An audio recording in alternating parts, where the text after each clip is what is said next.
Hello, my name is Byron Marciniak. I'm a second-year internal medicine resident at UAMS Washington Regional Internal Medicine Residency. This is a presentation from my poster titled Cholesterol Pericarditis, a rare complication of rheumatoid arthritis. As background, pericarditis is the most common pericardial disease encountered in clinical practice. It is an inflammatory pericardial syndrome that can occur with or without pericardial effusion. This particular case is on cholesterol pericarditis, a rare variant that can be associated with rheumatoid arthritis, hypothyroidism, and tuberculosis. In this case report, we highlight specifically the presentation and management of cholesterol pericarditis complicated by cardiac tamponade in a patient with a past medical history of rheumatoid arthritis. This patient was a 66-year-old male, 2-year history of rheumatoid arthritis that was difficult to control despite use of methotrexate and etanercept, with recurrent knee effusions that required multiple joint taps.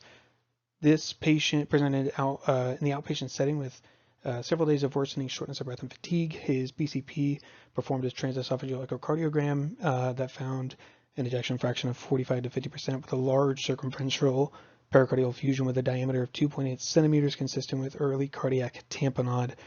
Due to these findings, the patient was sent to the ER. In the ED, he was found to have a blood pressure of 158/93. Otherwise, he was afebrile and hemodynamically stable. Lab work performed in the ED showed mildly elevated troponins. Otherwise, more importantly, his sedimentation rate as well as C-reactive protein was significantly elevated. EKG performed in the ED did show normal sinus rhythm, however, had low voltage in the extremity leads.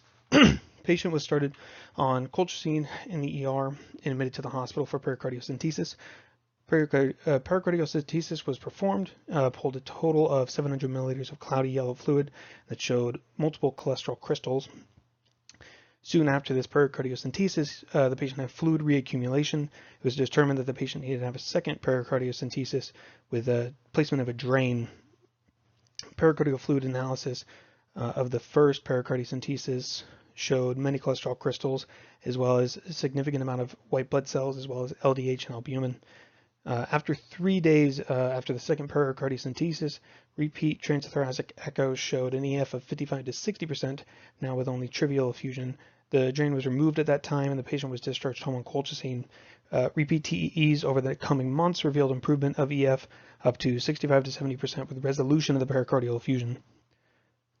Cholesterol pericarditis, characterized by chronic pericardial effusion with high pericardial fluid cholesterol concentrations, has the potential of forming into cholesterol crystals.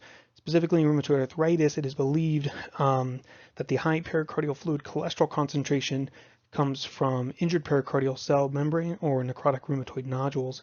It has been observed when performing pericardiocentesis, the pericardial fluid can often have a characteristic gold-pink consistency.